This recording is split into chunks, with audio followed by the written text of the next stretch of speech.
I'm moving, I'm moving, I'm moving, I'm moving, I'm moving, I'm moving. What's poppin', guys? Peace. It's your boy JayThat'sMe. Let's dive into Impact Wrestling for May the 4th, 2023. This was a pretty solid show for the most part. We finally got the debut of Trinity Fatu, aka Naomi, and I'm glad that she is finally in Impact, and we'll talk about that later on in the review. And we are still building towards Under Siege. So, first match of the night, we kicked the show off with Moose and Brian Myers versus Pujinder Gujar and Yuya Uemura. Moose wins via the spear. Moose deserves better. Get Brian Myers the hell off of my television. Put him in backstage as a producer. Screw Brian Myers. Can't stand him. Ugh. So Gia Miller, she's backstage with Champagne Singh, Shira, and Steve Macklin. So Gia wonders why Macklin would team with Singh and Shira. Macklin noted that it's logical and tactical that he makes alliances because there are shots coming from every direction. Singh says money can't buy rubbing elbows with the world champion. Macklin said he's also taking into account that nobody will team with PCO in their 6-person tag. And then Singh gave Gia a few $100 bills for some reason, and then he sent her away. That was kind of funny when he did that too. Next, Dirty Dango, he was standing in front of a photo investigation board.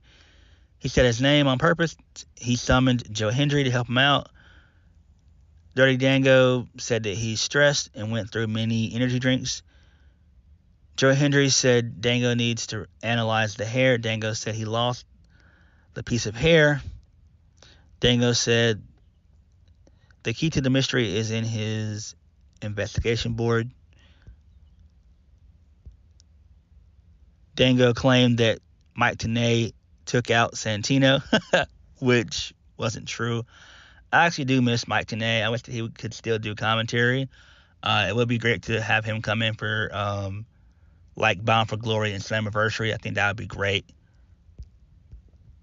If not, I would love for them to get Mauro Ranallo, but he's probably going to go back to either the WWE or get picked up by AEW.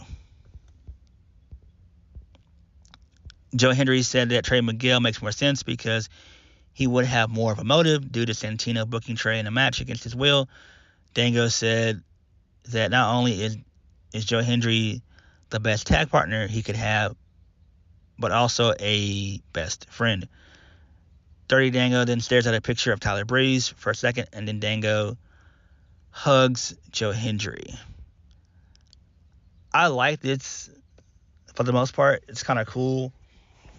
It gives me Fashion Police vibes, and I do hope that they can bring in Tyler Breeze. That would be tremendous. I do think that him being Canadian could definitely get him in Impact because they have a lot of Canadian talent in there. And I would just love to see the reuniting of the Fashion Police. I think that would be tremendous. It would. It would kick major ass. So, Sami Callihan, he comes out next. It's supposed to be a match between Deonna and Sami Callihan. So Deonna, he gets on the mic, saying that Callihan made the biggest mistake of his life when he hit him with a bat. Deonna berated the crowd for saying you deserve it. Deonna pulled a bait and switch. So Khan and Angels beat down Callihan. So this leads us into Callihan versus Khan. This was a DQ because Deonna called upon the Jobbers in Yellow Hoodie, and they beat down Sami Callihan. Also, Sami Callihan, towards the end of the match, did a low blow to Big Khan, taking him out. The ref didn't see it. And then post-match, Callihan dared Deonna to attack him. He called Deonna a bitch, and Deonna hit Callihan in the face with Sami's baseball bat. Again, I'm so over this dumbass feud. Please end this feud. It doesn't make any sense. It's not going anywhere. It's going off the rails. And I do think that the design should be no more. The design should split. Put Alan Angels in the X division as a babyface, and have Diener be Khan's mouthpiece and rebuild Khan, and have him go on a tear and possibly become X division champion. That would be kind of cool. That's what I would do. But the design and Sami Callihan feud, screw that shit. It's dumb. What's not dumb is Nick Aldis. Him being on television is great. So Jimmy Jacobs, he interviewed Nick Aldis. Jacobs talked about how PCO is going for the world title ahead of Nick Aldis, despite Nick Aldis setting his sights first. Nick said that everything is moving fast and everyone is wondering when Nick Aldis will challenge for the world title. Aldis said when he stepped foot back into Impact, he said that he'd be in the hunt. He said that he didn't expect to get an immediate shot. He said that the title has a legacy of legends, which is correct. Nick Aldis said he's willing to go through the whole roster if he has to. Nick Aldis said if he's willing to climb every rung on the ladder to get to the world title. Kenny King interrupts. He begins to mock Nick Aldis. Kenny King asks Nick Aldis if he's actually willing to put in the effort to work from the bottom up. And then Nick Aldis talked about how he was already world champion when he and Kenny King were in Impact many years ago in their first run. Nick Aldis says if King has the balls, he would fight him right now. Kenny King said he's not Scott D'Amore and he can't book random matches. Kenny King said Nick Aldis needs to work his way up the ladder to get to face the King. So I do like this. This is great. I love this. This is very noble of Nick Aldis. This is extremely babyface. This is ultra babyface right here. I like it. I do see Nick Aldis being champion probably by, not Rebellion, but probably by Bound for Glory versus Slammiversary. I think it would be fair to allow Impact to give Steve Maclin at least a 6-month title reign, which would be fine, which actually makes sense. Because Nick Aldis he needs to be the face of Impact. He needs to be the face of the company, and that's who you build around. And see, this is why I wish that that Jay White would have signed with Impact over AEW, because Jay White could also be in this main event scene here as well. You could build you could build Impact around both Jay White and Nick Aldis. Jay White's only 30. So I mean, I don't know. That's what I would have done. If I was Jay White, I would have signed with Impact,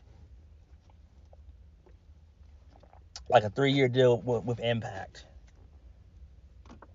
I mean, Jay White's 30. He will be 33. Still fairly young. So he can still go to WWE or AEW. But that's just what I would have done, because I feel like Jay White, he's just going to be an afterthought in AEW. I mean, he's already tied to the piece of shit known as Juice Robinson. So, yeah, I mean, it sucks to be Jay White for right now. I mean, I like Jay White, but Jay White would have been handled a lot better in Impact. He would have. And he definitely would have been world champion, for sure. But it is what it is. Next, Jody Threat versus Alicia Edwards. Jody Threat wins via the F416. Who really cares? Again, we need more of a backstory for her. Why is she there? Doesn't make any sense. moving on. Gia Miller, she interviewed the Motor City Machine Guns. She asked, even though that the Motor City Machine Guns were unsuccessful at Rebellion, Chris Sabin now has an X Division title shot pending after he defeated Trey Miguel recently. Sabin said even though the Guns were a successful tag team, that doesn't mean that they can't have single success. So Sabin said he loves the name Under Siege because it's the name of his second favorite movie by Steven Seagal. Shelley asked what was Sabin's first.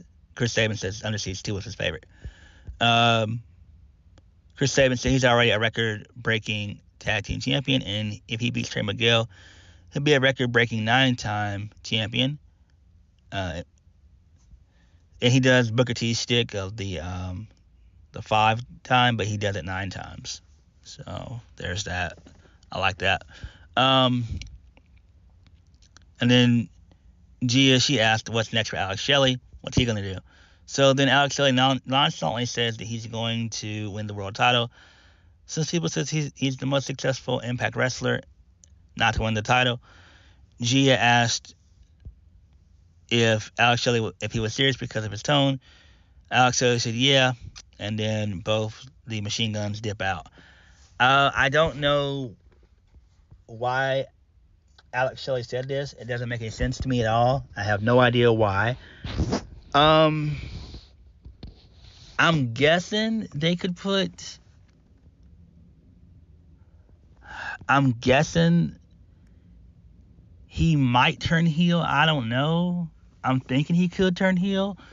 They wouldn't put him in the they wouldn't put him in the digital media title picture because that's more of like a TV title, basically. I don't know what they're going to do, but it's weird. But he's not going to be in the world title picture. Well, actually, no. You know what? I take that back. He probably will. Because Macklin has to face nothing but baby faces. So, yeah, I could see him going up against Macklin after PCO loses. I could see him being Steve Macklin's next opponent. I could definitely see that. Maybe around Slammiversary. So, yeah.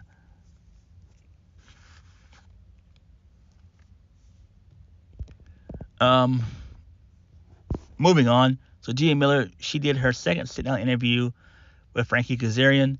So Gia Miller asked Frankie where he went after Impact his first time. When he left Impact for his first time.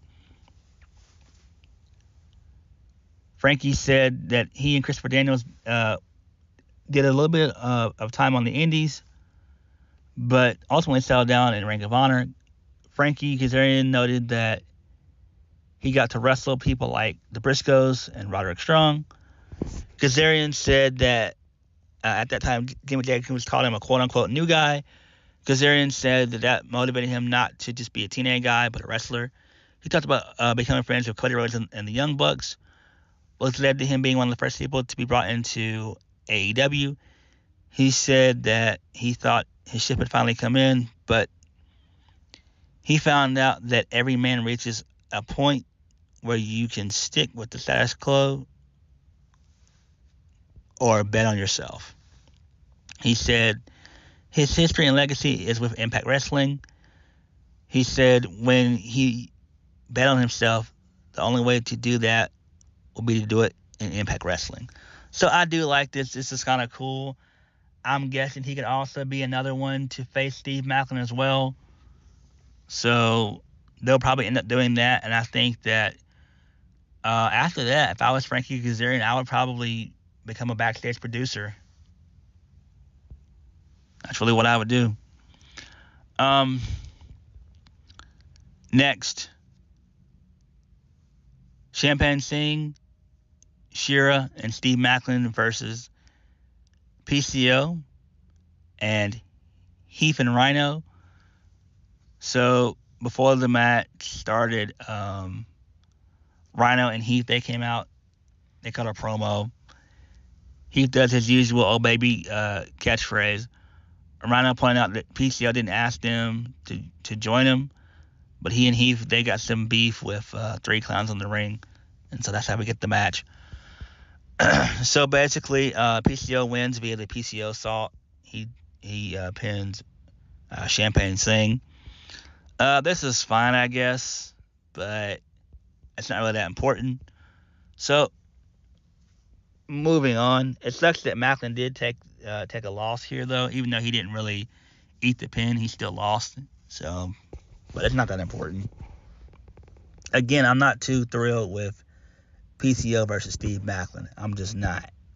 And you could really do that on Impact. We don't have to do that for pay-per-view. Moving on. So the Coven, they're backstage talking about fire magic. So Kylie King said that fire comes from nature and is beautiful. And Taylor Wilde lit a candle and said when they blow it out, not Rosemary, but dang it, not Rosemary and Jessica. It was, I got it now. It was Deonna Purrazzo and Jordan Grace. That they're going to disappear. And then Kylie King said, "Blessed freaking be." So then we got some more outlandish stuff, which was kind of crazy. So Rosemary and Jessica, they met up with Father James Mitchell backstage. Mitchell, he transported into the scene because, he just transported into the scene, supernatural stuff. Rosemary was holding a cleaver. Mitchell said it's ironic that things go to hell when he's not here. Jessica said they wouldn't have to come if Mitchell. My bad. Jessica said that they wouldn't have to come if Mitchell. Come to Mitchell if it wasn't important. So Rosemary said somebody's blocking their way to the undead realm. Jessica thinks that it's the Coven. Mitchell says the Coven don't have that kind of power. It's being blocked by someone more powerful. Mitchell said that he can still go through and he can take Rosemary and Jessica with him. Rosemary said she knows that Mitchell has an ulterior motive and will want something in return. Mitchell said Rosemary better come now or else he'd be busy with the harlots and minotaurs on the other side. Rosemary said she'll go because she has no choice. Jessica wanted to go too. Rosemary said they can't get another human trapped in the undead realm like Taya. Rosemary teleported to Rosemary didn't teleport to an hourglass and told Jessica that she'd be back once the hourglass runs down. I'm just like, what the hell? This is some weird, crazy shit. We all know that Taya is in AEW. There's no point seeing why she's in AEW. This is stupid. Totally stupid. Next, Johnathan Gresham versus Speedball Mike Bailey. This is the fourth time they face. Johnathan Gresham wins here. This is a very decent match, even though I don't like Mike Bailey at all. Very decent match. This went on a good 20, 25 minutes. And then moving on. So Sami Callihan, he met with Rich Swann backstage to ask him to help him to fight the 150 guys in yellow hoodies.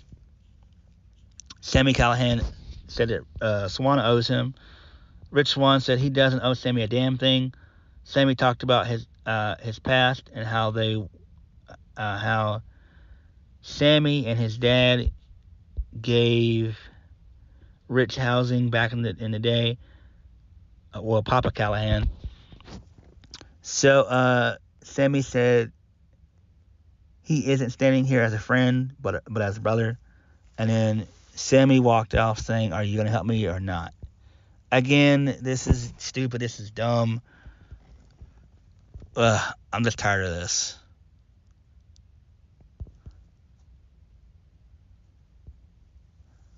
So, Steve Macklin, he was berating Scott D'Amore backstage for Rhino not following the rules. Scott D'Amore said he'll handle it. D'Amore got in Macklin's face, then booked Macklin in a match next week. Scott D'Amore said that Macklin better bring his A game because Macklin will also be defending his title next week against Rhino. I'm just like, oh my God, this is so damn stupid. Scott D'Amore is on some coke. He's on some freaking coke, man. What the hell? So stupid. Ugh. So then the closing segment. So Trinity Fatu makes her debut finally. So she comes out to a bunch of Trinity chants. She's choked up by the reaction. She thanked the fans for the warm welcome. Then they give her a massive welcome back chant. So Trinity said, it felt so good to be back in the ring and back in the place where she can glow. She said that she was reintroducing herself as Trinity, and she has arrived in Impact Wrestling. Trinity soaked in some more chants. Trinity said there's a reason she picked Impact, because the company has the most storied women's division in pro wrestling. She said she wants a piece of that history. Trinity talked about the division having legends like Awesome Kong, Gail Kim, Mickie James, Deonna Purrazzo, and Jordynne Grace. She says she's won championships, but here she wants to win more.